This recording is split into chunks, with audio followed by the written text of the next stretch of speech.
Marijuana is legal and is not even classified as a drug in North Korea. North Korea is known to be one of the most conservative countries with very rigid laws. That is what makes the fact that marijuana is legalized all the more surprising. The so-called leaf tobacco is not considered a drug at all, and it grows freely in the country. The plant can often be seen growing alongside roads. Smoking marijuana is considered normal, and catching the scent while walking through town is quite usual. It is also known to be particularly popular amongst young soldiers in the North Korean military.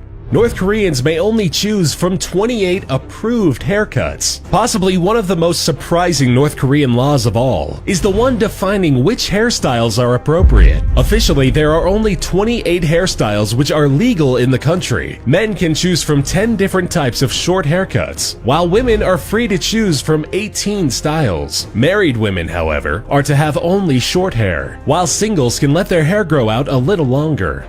In 2013, North Korea's leader killed his own uncle by throwing him naked into a cage with 120 starving dogs. Kim Jong-un's uncle, Jang Sung-tae, was vice chairman of the National Defense Commission until he was considered a counter-revolutionary. After being proclaimed a traitor, Jang was stripped of all of his posts, expelled from the Workers' Party of Korea, and his image was literally erased. Photos of him being removed from the official media and his presence digitally erased from all photographs with other public officials. Kim Jong-un is known for his brutality, and the fact that the traitor was his family didn't make him reconsider the punishment. Jang and several of his followers were stripped naked and fed alive to previously starved dogs. This brutal execution was watched by hundreds of officials. Possessing Bibles, watching South Korean movies, and distributing pornography may be punishable by death in North Korea. 10,000 people, including women and children, were ordered to go to Shinpung Stadium and witness the execution of 80 people, tied to stakes with sacks over their heads. They were executed by machine guns. This was one of the numerous public executions which took place in North Korea and sent 80 people to their deaths. The executed people were charged with crimes of viewing South Korean movies, owning Bibles, watching pornography, and seeking services from prostitutes. There's an organization that parachutes copies of the Bible into North Korea. Although the Bible is banned in North Korea, believers still find ways to get themselves a copy. Bibles are being distributed by North Korean defectors in South Korea via the so-called Bible balloons. The balloons have an imprint of Mark, the shortest of the Gospels, and when the wind allows it, they are sent over the border into North Korea. The balloons have holes poked in them, which eventually make them deflate after floating a certain calculated distance. Guards on the northern borders are required to shoot down the balloons and arrest people that can be associated with them. A North Korean defector has parachuted DVDs of The Interview into the country. The recent comedy starring James Franco and Seth Rogen is a very open parody of North Korea, especially mocking dictator Kim Jong-un. Not surprisingly, the movie has been effectively banned in North Korea, and viewing it is considered breaking the law. Park Sung-hak, an activist in South Korea, has said that he considers it important for the people to view the movie, as it would contribute to the breaking of the myth and cult of Kim Jong-un. He has launched balloons carrying copies of the movie in an attempt to deliver 10,000 DVDs to the people of North Korea.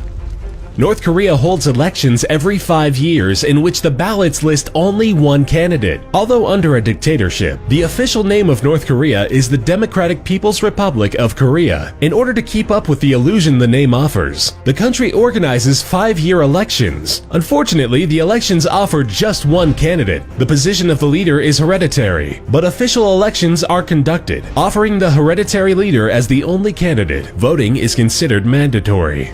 North Korean prison camps are eerily familiar to the death camps that took place during the Holocaust under Hitler's leadership. The UN's Human Rights Council established an international commission which looks into the truth of North Korea's prison camps. A number of disturbing testimonies from former prisoners have been collected, and all of them assert the idea that the labor camps are death camps, largely resembling the ones established during World War II. In inhumane conditions, prisoners are malnourished and regularly regularly tortured, starved, beaten, and deprived of all medication or basic necessities, such as warm clothing or proper food rations. The prisoners, which are largely brought in on suspicion of being against the regime or being associated with anyone who might be against it, are not expected to survive for too long, and their corpses are disposed of by being eaten by dogs. If one person violates a law or is sent to a prison camp, it affects their whole family. Prison camps are a popular solution for crime in North Korea. The brutality of the camps have made them notorious worldwide and are largely labeled as death camps. The prisoners are overworked and starved. However, what is probably the most particular thing about the North Korean prison camps is how people end up in them. If you commit a political crime or are considered a revolutionary and a traitor, it is not only you who gets punished, but your entire family. 3 entire generations of the criminal's family will be imprisoned, as it is believed that the attitudes and disloyalty are carried down the bloodline.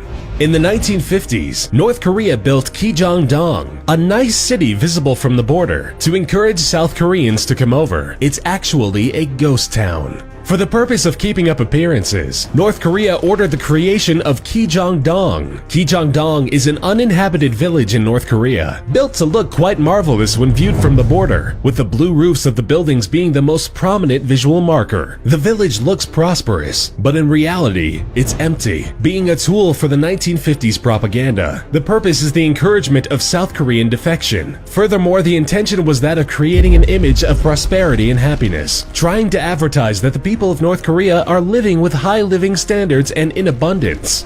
Kim Jong-il's body is preserved in a glass tomb for anyone, including outside tourists, to see. The North Korean government has a desire to keep its citizens from interacting with the outside world, and one of the ways to ensure this is making tourism virtually impossible. There are, however, several traveling agencies which are allowed to make organized tours into North Korea, but they are to follow a government-approved route and are forbidden from using their phones. One of the biggest attractions offered to Western tourists is the embalmed body of Kim Jong-il, laid out in a glass coffin within a state mausoleum.